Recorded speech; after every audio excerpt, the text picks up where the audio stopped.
want to be someone who can live my life and at the end of it say, Lord, I honored you, and in the meantime, you blessed me. It's not about the money.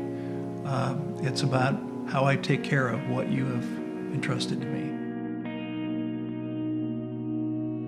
When I began truck driving, back when I was 18 years old, I was not a believer at that particular time. My life was not in order, and God kept calling me.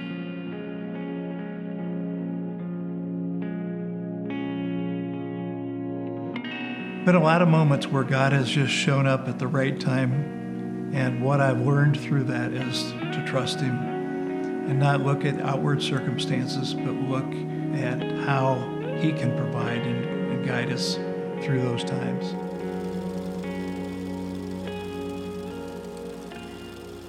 So I left and was going to start my own company. I had researched and realized shortly into it that I was really unprepared for the headaches that I was about to cause myself. So within about a year's time, well, less than a year's time, I realized that what I had done was wrong. And so I went back, I begged for my job back, and ended up getting an opportunity to come back to the trucking company. But a year from that time, I was still very unsettled being here. I remember getting into bed one night, and in the middle of the night, I had a revelation come to me that if I was going to do anything other than what I was going to do now, I was going to need to get my education. So I got a degree in international business and business management from Illinois State University, and I decided I wanted to go on and do a master's. So I finished my degree when I was 40 years old, and here I was fresh out of school praying about, okay, Lord, I don't have clarity or direction. Where am I to go? What am I to do? Ended up interviewing for a company that sold digital color inkjet printers, large format ones. And these are the kind that would print like a billboard or print a truck graphic. These printers were $500,000 a piece, and they were made in Israel. And that intrigued me because I was a believer. So I went to work for them, and my job was to help them sell and market and sell these large format digital color inkjet printers. Kind of an interesting company to work for. They were pretty unethical, and I didn't want to stay with them long term. So my wife and I began praying again, lifting up where was I to go, what was I to do. On a Monday morning, I was at work and sitting in my office, and I said, Lord, you know that at any time they could come and change my responsibilities and have me start on this other, and you know that I don't want to start on that if I'm not supposed to stay here. And within 5 seconds after praying that prayer, one of our trucks came by the front window of that building, and I had never, ever seen one of our trucks in that area of Indianapolis before. I knew that it was God telling me what I should be doing, but I was a little like Jonah. I wanted to run because I didn't want to go back there. I returned to Nussbaum in 1987. While I was gone, Nussbaum had started a separate non-union company just doing dedicated work and some warehousing. That was growing, and the other company was kind of in disarray.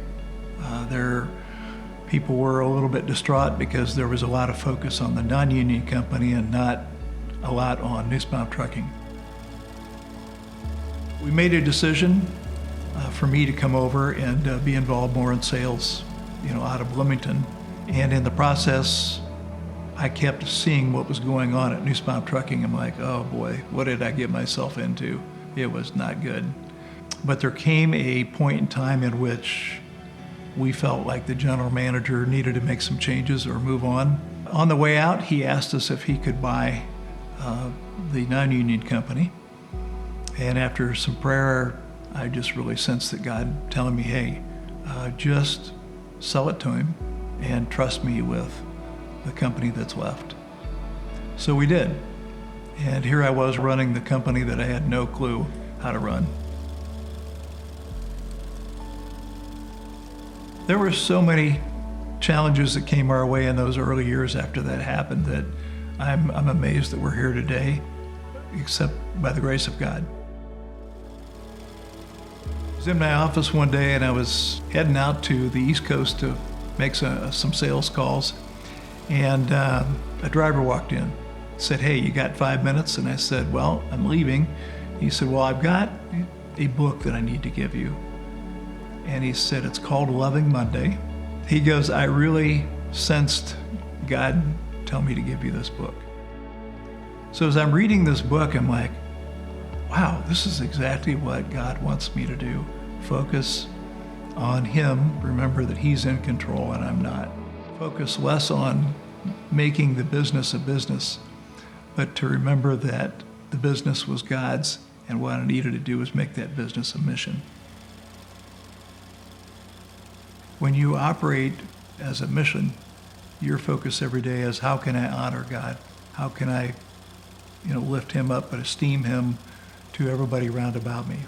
When you've got 500 trailers going down the road every day with a message that honors Him, and I look to see all of the comments that have come back from people that has helped, no doubt in my mind that God arranged for me to go to work for that company in Indianapolis so that I could learn how to use those and it could honor other people, point them in the right direction. Something my dad told me back in the early days. He would say, you don't have to know everything to run a company. You do have to know how to hire good people. And so we have focused on hiring for character. And God has blessed us with just some incredible people at Nussbaum.